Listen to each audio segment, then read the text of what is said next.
Wahida Selmchif, bonsoir. Bonsoir Mounia. Ça va? Alhamdulillah, صحة رمضان. Merci. كل عام وانتي بخير. Inch'Allah, Inch'Allah. Ça va? Ça va? Pas trop sonné, ma Ramadan et tout ça? Les premiers jours, c'est difficile, Oui. mais j'avoue que j'ai commis des erreurs. J'ai un peu écouté la nutritionniste avant moi. Je vais vraiment faire attention, je vais suivre ses conseils. Voilà, tu seras en tout cas plus légère.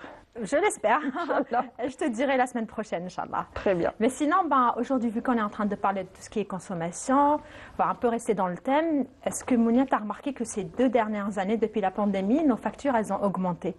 Oui. Un peu beaucoup même. Oui. Plusieurs personnes se plaignent, mais en fait, on ne se rend pas quand on se dit, mais finalement, j'ai toujours les mêmes consommations, c'est les mêmes, en fait, c'est le même quotidien, mais j'ai une légère augmentation sur mes factures. C'est pas normal. Oui, c'est pas normal. Je vais vous dire pourquoi. Tout simplement parce que depuis qu'on est chez nous, depuis qu'on observe le confinement, on passe plus de temps à la maison. Du coup, on utilise plus nos appareils électroménagers. Oui. Voilà. C'est vrai. On prépare beaucoup à manger, donc on réchauffe la maison. Avant, c'était juste les heures où on était à la maison, mais là, comme on faisait du télétravail et qu'on restait à la maison, donc on laissait le chauffage toute la journée ou bien la climatisation. Et puis la télé, et puis Voilà. l'ordinateur, tout. Tous les appareils pour pouvoir occuper la maison aussi. Oui. Parlons du gaz, lorsqu'on préparait à manger plusieurs fois par jour, on testait même des recettes. Exactement, il fallait bien s'occuper pendant Exact. le confinement. Voilà. Donc, et on ouvrait, en fait, tellement on était...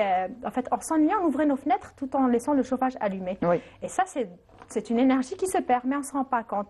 Et bien, aujourd'hui, savez-vous qu'il y a des petites astuces qu'on ignore au quotidien, qu'on pourrait reproduire chez nous pour pouvoir économiser sur nos factures. Ah bah tu vas nous les donner. Voilà. Donc, est-ce que vous savez, enfin, est-ce que Mounia, tu sais que quand on utilise des anciens appareils électroménagers à la maison, et ils consomment plus d'énergie que les nouveaux appareils qu'on en trouve en ce moment.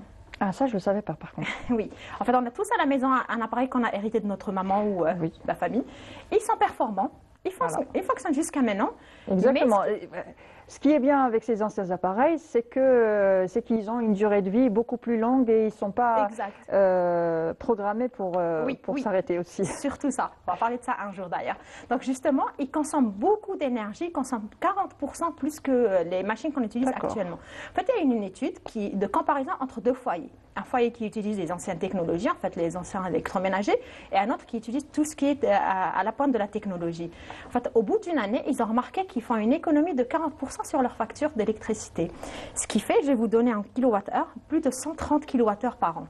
40%, c'est quand même énorme sur une facture d'électricité quand même. Oui, on ne se rend pas compte, on se dit oui, mais finalement il fonctionne, je l'ai depuis 20 ans, c'est un héritage de ma mère ou de ma grand-mère. Mais finalement, même s'il est performant, même s'il fonctionne toujours, il consomme plus d'énergie. D'ailleurs, j'avais trouvé un mot qui m'a attiré, ils ont dit énergie, alors énergie... énergivore, voilà énergivore, oui. Énergivore, je dis oui, finalement, c'est vraiment le mot. Ensuite, il y a une autre technique qu'on oublie souvent et que, en fait, c'est des petites astuces aussi avec lesquelles on ne prête pas attention. C'est les petits appareils électroménagers qu'on laisse en veille ou bien qu'on laisse allumer. C'est vrai. Voilà. Ça, j'en avais entendu parler. Petit exemple, on a les prises, les multiprises allumées. Donc, on les laisse sans les éteindre, ils sont là.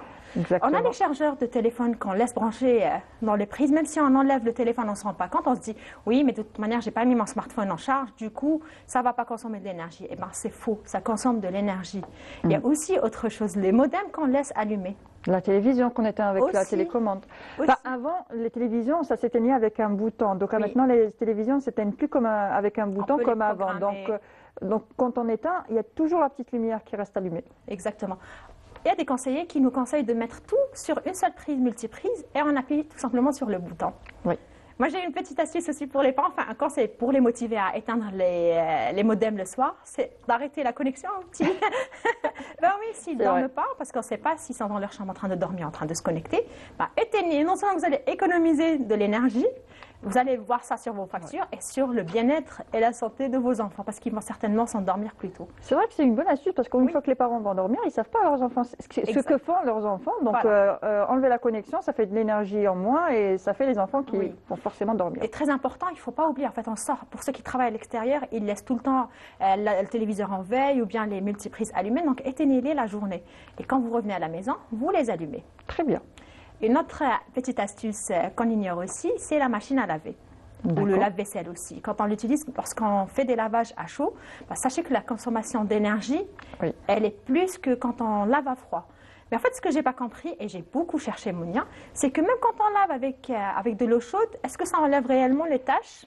Pas vraiment. Pas vraiment. Ça froisse les vêtements par contre. Ça froisse beaucoup les vêtements. Voilà, parfois ils rétrécissent même, mais les taches, elles sont là. Mais j'ai remarqué, en lavant avec de l'eau fraîche ou froide, on a plus de résultats. Et puis il y a des petites astuces pour... Voilà, c'est des petites astuces comme ça, ou au pire, prendre les vêtements et puis passer savon de taf à l'ancienne sur les taches, et puis ensuite laisser poser, ensuite laver à la machine à l'eau froide, et puis c'est tout. Voilà, donc comme quoi, généralement quand on met notre machine, on se dit, allez, on va mettre tout le linge de la semaine, l'eau chaude, yallah, déjà, non seulement qu'ils vont se froisser, et je vais devoir utiliser le fer à repasser, donc c'est de l'énergie aussi, et puis voilà, ça prend du temps, et ça consomme plus d'énergie. Allez, et une autre astuce qu'on oublie souvent à la maison, c'est le réfrigérateur. Oui. Lorsqu'on le laisse givrer, surtout nous en Algérie, avec le mois de Ramadan, on met beaucoup d'aliments, beaucoup de choses au réfrigérateur. En fait, c'est un réfrigérateur algérien pendant le mois de Ramadan. Donc, tous les restes et tout, on stocke tout. C'est très mauvais déjà pour la santé de une, et de deux, ça consomme beaucoup d'énergie. Donc, il faut faire attention au congélateur aussi. Tout simplement. Très bien, merci en tout cas pour toutes ces astuces. On te retrouvera vendredi pour C'est le week-end. Exactement. Et avec nous, ce sera la semaine prochaine. Inch'Allah, avec plaisir, Mounia. Très bien. Quant à vous, je vous dis, prenez soin de vous, faites attention à vous et à la semaine prochaine. Au revoir.